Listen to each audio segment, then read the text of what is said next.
नमस्कार दोस्तों, स्वागत है आपका शिव पुराण की इस पावन कथा में। पिछले अध्याय में हमने शिव पुराण के बारे में जाना और हमने ये भी जाना कि किस प्रकार शिव ने सृष्टि का रचना करने का संकल्प लिया था। अब आगे सूत जी ऋषियों को सृष्टि की उत्पत्ति की एक रोचक कथा सुनाते हैं।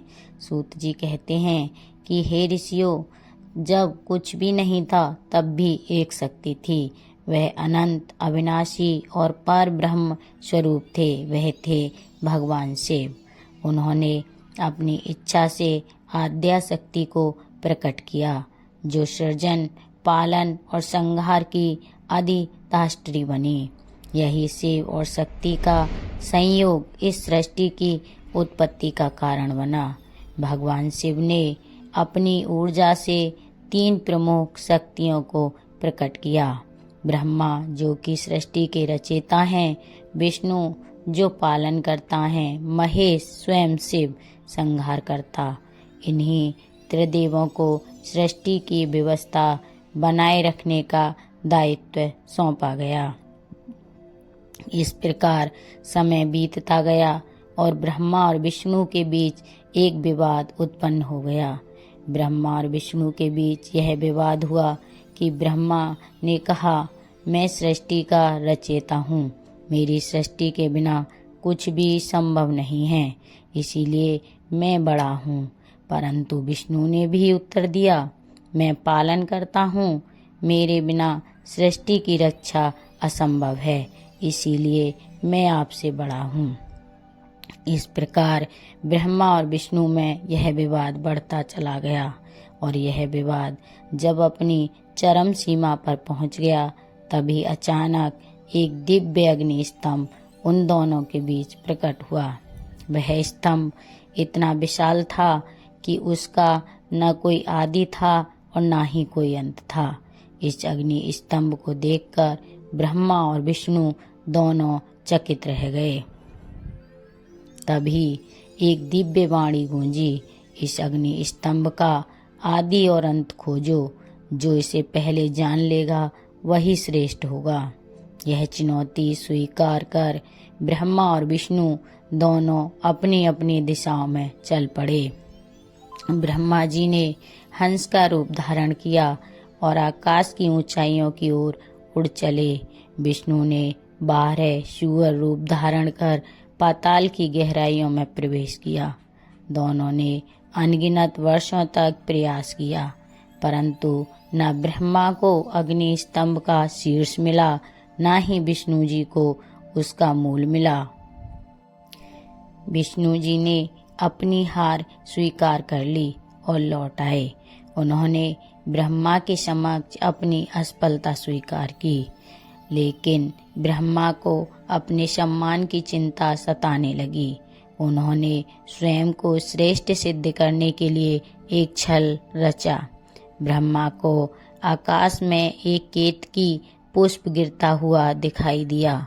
उन्होंने उस पुष्प से कहा, तुम मेरी सहायता करो और झूठी गवाही दो, कहना कि मैंने अग्नि स्तंभ का शीर्ष देख लिया है। केतकी पुष्प ने ब्रह्मा की बात मान ली और उनके साथ साक्षी रूप में विष्णु के पास आ गई। ब्रह्मा ने घोषणा की कि मैंने अग्नि स्तंभ का शीर्ष देख लिया है और यह केतकी पुष्प मेरी साक्षी है। तभी अचानक उस अग्नि स्तंभ के मध्य से भगवान शिव प्रकट हुए। उनका स्वरूप अद्भुत और तेजस्वी था। त्रिनेत्रधारी शिव, जिनके गले में सर्प थे और जटाओं में पवित्र गंगा प्रवाहित हो रही थी। भगवान शिव ने क्रोधित होकर ब्रह्मा को देखा और कहा, हे ब्रह्मा, तुमने झूठ का सहारा क्यों लिया? जो स्वयं को जानता है उसे किसी प्रमाण की आवश्यकता नहीं, लेकिन जो अहंकार में डूब जाता है वह सत्य से विमुख हो जाता है। भगवान शिव ने ब्रह्मा जी को श्राप दिया, हे ब्रह्मा, तुमने सत्य को छोड़कर असत्य का मार्ग चुना है, इसीलिए तुम्हारी पूजा इस संसार में नहीं होगी। और हे केतकी पुष्प, तुमने भी असत्य का साथ दिया, इसीलिए आज से तुम्हें शिव पूजन में स्थान नहीं मिलेगा। ब्रह्मा और केतकी पुष्प लज्जित हुए। ब्रह्मा और विष्णु ने शिव जी के इस दिव्य रूप को देखा और शिव की स्तुति की। तभी भगवान शिव ने घोषणा की कि यही अग्नि स्तंभ ही मेरा प्रतीक होगा, इसे शिवलिंग के रूप में पूजा जाएगा। आगे सूत जी कहते हैं कि भगवान शिव ने कहा कि जो भी इस शिवलिंग की श्रद्धा भक्ति से पूजा करेगा वह मुझ तक अवश्य पहुँचेगा और उसे मोक्ष की प्राप्ति होगी। सूत जी कहते हैं कि हे ऋषियों, शिवलिंग केवल शिव के निराकार स्वरूप को ही नहीं दर्शाता, बल्कि यह सृष्टि की रचना और ऊर्जा का भी प्रतीक है। जैसे लिंगम ऊर्ध्वाकार भाग, यह पुरुष तत्व को और ऊर्जा का प्रतीक है। योनि नीचे का आधार, यह प्रकृति और स्त्री ऊर्जा का प्रतीक है। जब शिव और शक्ति का मिलन होता है तब सृजन की प्रक्रिया प्रारंभ होती है। इसीलिए शिवलिंग को सृजन और ब्रह्मांडीय ऊर्जा का केंद्र भी कहा जाता है। भगवान शिव ने आगे ब्रह्मा और विष्णु को बताया कि शिवलिंग की पूजा करने से मनुष्य को अनेक आध्यात्मिक और मानसिक लाभ प्राप्त होंगे। शिवलिंग पर जल, दूध और पंचामृत अर्पित करने से मन शांत होता है। यह क्रोध, अहंकार और नकारात्मक विचारों को दूर करता है। शिवलिंग ऊर्जा का भंडार है। इसकी पूजा करने से वातावरण में सकारात्मक ऊर्जा का संचार होता है, जिससे मानसिक और शारीरिक स्वास्थ्य में सुधार होता है। शिवलिंग पर बेलपत्र, काले तिल और जल चढ़ाने से पूर्व जन्म और वर्तमान जीवन के पापों का क्षय होता है। भगवान शिव को भोलेनाथ कहा जाता है, जो भक्तों के सच्चे हृदय से की गई प्रार्थना को शीघ्र स्वीकार करते हैं। जो व्यक्ति शिवलिंग की श्रद्धा और विश्वास के साथ पूजा करता है, उसकी समस्त मनोकामनाएं पूर्ण होती हैं। विशेष रूप से श्रावण मास और महाशिवरात्रि पर की गई पूजा अत्यधिक फलदायी मानी जाती है। शिवलिंग पर अभिषेक करना भगवान शिव को प्रसन्न करने का सबसे सरल मार्ग है। अभिषेक करने के विभिन्न प्रकार हैं और उनके अनेक लाभ हैं। जलाभिषेक करने से मन को शीतलता प्रदान होती है और मन की चंचलता दूर होती है। दुग्ध अभिषेक मानसिक और शारीरिक शुद्धि के लिए लाभकारी होता है। शहद अभिषेक रोगों को दूर करता है और जीवन में मधुरता लाता है। घी से किया हुआ अभिषेक सुख, समृद्धि और वैभव प्रदान करता है। गंगा जल अभिषेक समस्त पापों का नाश करता है। आगे सूत जी कहते हैं कि शिवलिंग हमें सिखाता है कि हमारा वास्तविक स्वरूप ना तो शरीर है और ना ही मन, हम भी उस अनंत सत्ता का ही अंश हैं, जिसे भगवान शिव के रूप में पूजा जाता है। शिवलिंग की पूजा करने का अर्थ है अपने भीतर के अहंकार को समाप्त करना और आत्मा के शुद्ध स्वरूप को पहचानना।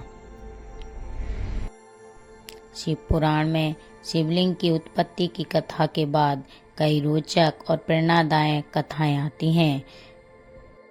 सूत जी आगे कहते हैं कि शिवलिंग की उत्पत्ति के बाद भगवान शिव ने ब्रह्मा और विष्णु को आशीर्वाद दिया। उन्होंने ब्रह्मा से कहा, हे ब्रह्मा, तुम सृष्टि के रचयिता हो, अब अपने अहंकार को त्याग कर सृष्टि की रचना करो। शिव के आदेश पर ब्रह्मा जी ने सृष्टि रचना का कार्य पुनः प्रारंभ किया। उन्होंने सबसे पहले 4 प्रकार की सृष्टि की रचना की। चराचर सृष्टि जड़ और चेतन प्राणियों की रचना है। नंबर 2 सर्ग सृष्टि, सजीव और निर्जीव वस्तुओं की उत्पत्ति। नंबर 3 विविध सृष्टि, देवता, ऋषि, दानव और मनुष्यों की उत्पत्ति। नंबर 4 मनोमय सृष्टि, विचार, भावनाएं और कर्म के आधार पर जीवन का विस्तार। सृष्टि की रचना के बाद भगवान शिव तप में लीन हो गए। सूत जी कहते हैं कि हे ऋषियों, बहुत समय पहले जब ब्रह्मांड की रचना प्रारंभ हुई थी, तब प्रजापति दक्ष को अपनी संतानों के रूप में अनेक कन्याएं प्राप्त हुईं। उनमें से एक थी सती। सती का जन्म देवी शक्ति का अवतार माना जाता है। वे माता शक्ति की अभिव्यक्ति थीं और उनका उद्देश्य था भगवान शिव को अपने पति के रूप में प्राप्त करना। सती बचपन से ही भगवान शिव की आराधना में लीन रहती थीं। उन्होंने अनेकों कथाएं सुनी थीं जहां शिव का त्याग, वैराग्य और महानता का उल्लेख मिलता था। सती ने संकल्प लिया कि वे भगवान शिव को ही अपने पति के रूप में प्राप्त करेंगी। इस उद्देश्य को पूर्ण करने के लिए उन्होंने घोर तपस्या का मार्ग चुना। सती ने तपस्या से प्रसन्न होकर भगवान शिव उनके समक्ष प्रकट हुए। शिव ने सती को आशीर्वाद दिया और कहा, हे देवी, तुम्हारी भक्ति और तपस्या से मैं प्रसन्न हूँ, तुम्हारा संकल्प पूरा होगा। इसके बाद शिव और सती का विवाह हुआ। संपूर्ण ब्रह्मांड इस पवित्र मिलन का उत्सव मनाया। परंतु प्रजापति दक्ष को यह विवाह स्वीकार नहीं था। दक्ष का मानना था कि शिव जो कैलाश पर्वत पर रहते हैं, जिनके शरीर पर भस्म लगी है और जो सन्यासी जीवन जीते हैं, वे उनके कुल के योग्य नहीं हैं और वह शिव से द्वेष भी रखते थे। अपने अहंकार में अंधे होकर दक्ष ने भगवान शिव का अपमान करने का निश्चय किया। कुछ समय बाद दक्ष ने एक विशाल यज्ञ का आयोजन किया। उन्होंने सभी देवताओं और ऋषियों को आमंत्रित किया, लेकिन भगवान शिव को और सती को निमंत्रण नहीं भेजा। जब सती ने यह सुना तो वे अत्यंत दुखी हुईं। उन्होंने शिव से अपने पिता के यज्ञ में जाने की अनुमति मांगी। भगवान शिव ने सती को समझाया, जहां अपमान हो वहां जाना उचित नहीं। लेकिन सती ने कहा, मेरा जन्म उन्हीं के घर में हुआ है, मुझे वहां जाने का अधिकार है। शिव ने अनंतः सती को जाने की अनुमति दे दी। जब सती यज्ञ स्थल पर पहुंची तो उन्होंने देखा कि भगवान शिव के लिए कोई स्थान नहीं था। दक्ष ने अपने कटु वचनों से शिव का बहुत अपमान किया। यह देखकर सती अत्यंत दुखी हुई। उन्होंने क्रोधित होकर कहा, मैं अपने पति का अपमान सहन नहीं कर सकती। शिव मेरे प्राण हैं, मेरा सम्मान है। आज मैं इस शरीर को त्याग रही हूँ। सती ने योगाग्नि द्वारा अपने शरीर को भस्म कर दिया। पूरे ब्रह्मांड में शोक की लहर दौड़ गई। जब भगवान शिव को सती के आत्मदाह का समाचार मिला तो वे अत्यंत क्रोधित हो उठे। उनकी क्रोधाग्नि से वीरभद्र और भद्रकाली प्रकट हुए। शिव ने वीरभद्र को आदेश दिया कि वे दक्ष के यज्ञ का विध्वंस करें। वीरभद्र ने यज्ञ स्थल पर पहुंचकर समस्त यज्ञ को नष्ट कर दिया और दक्ष का सिर काट दिया। सती के वियोग में भगवान शिव ने सती के शरीर को कंधे पर उठा लिया और ब्रह्मांड में तांडव करने लगे। संपूर्ण सृष्टि कांप उठी। तब भगवान विष्णु ने अपने सुदर्शन चक्र से सती के शरीर के टुकड़े कर दिए। जहाँ जहाँ सती के अंग गिरे वहाँ शक्तिपीठ की स्थापना हुई। इसके बाद सती ने पार्वती के रूप में जन्म लिया और पुनः कठोर तपस्या कर भगवान शिव को प्राप्त किया। भगवान शिव और माता सती की कथा केवल एक पौराणिक कथा नहीं है, बल्कि यह प्रेम, भक्ति और त्याग का अद्भुत उदाहरण है। यह कहानी हमें अहंकार, क्रोध और प्रेम की शक्ति को समझने का संदेश देती है। अब आगे देखते हैं कि किस प्रकार माता पार्वती ने शिव को प्राप्त किया। सती के आत्मदाह और भगवान शिव के तांडव के बाद संपूर्ण ब्रह्मांड में अशांति फैल गई। लेकिन सती अमर थीं, उनकी आत्मा शाश्वत थी। देवी शक्ति के रूप में उन्होंने पुनः जन्म लिया और इस बार वे पार्वती के रूप में धरती पर अवतरित हुईं। तो आइए इस दिव्य कथा का विस्तार से श्रवण करते हैं। हिमालय और मैना के घर एक दिव्य कन्या ने जन्म लिया। यह कोई साधारण कन्या नहीं थी, वे स्वयं आदि शक्ति का अवतार थीं। उनका नाम रखा गया पार्वती। पार्वती बचपन से ही सौम्यता और करुणा की प्रतिमूर्ति थीं। वहीं दूसरी ओर भगवान शिव सती के वियोग में कैलाश पर्वत पर ध्यान मग्न हो गए थे। एक दिन देवर्षि नारद पार्वती के महल में आए।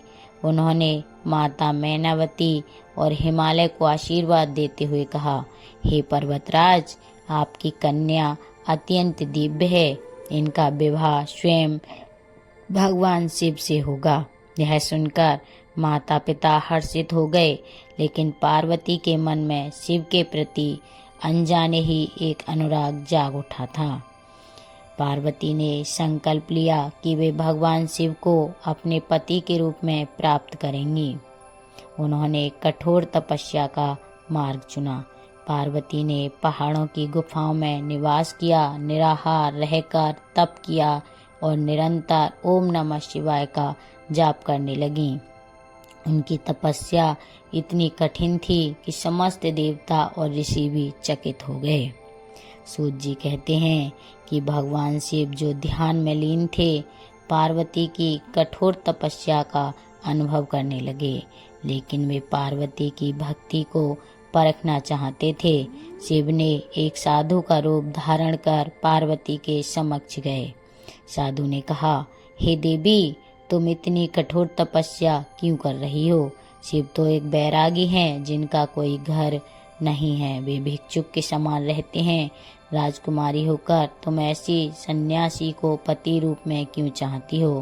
पार्वती ने उत्तर दिया, शिव केवल बैरागी नहीं, वे समस्त ब्रह्मांड के पालनहार हैं। उनका प्रेम शुद्ध और अनंत है। मैं केवल उन्हीं को अपना पति मानती हूँ। साधु ने जब पार्वती की अडिग भक्ति देखी तो उन्होंने अपना वास्तविक स्वरूप प्रकट किया और भगवान शिव ने पार्वती को आशीर्वाद दिया और कहा, हे देवी, मैं तुम्हारी तपस्या से प्रसन्न हूँ। अब तुम मेरी अर्धांगिनी बनोगी। फिर भगवान शिव ने सप्त ऋषियों को हिमालय राज के पास भेजा ताकि वे विवाह का प्रस्ताव रखें। हिमालय राज अत्यंत हर्षित हुए और विवाह के लिए स्वीकृति प्रदान की। विवाह के लिए समस्त लोकों में उत्सव का माहौल था। देवता, ऋषि और गंधर्व सभी इस पावन मिलन के साक्षी बनने के लिए उत्सुक थे। आज की कथा यहीं तक। आगे जानेंगे किस प्रकार शिव और पार्वती का विवाह हुआ। तो दोस्तों, अगर आपको यह वीडियो पसंद आई हो तो इसे लाइक करें, शेयर करें और हमारे चैनल को सब्सक्राइब करना ना भूलें। अगली बार फिर मिलेंगे शिव पुराण की एक और अद्भुत और रोचक कथा के साथ। हर हर महादेव।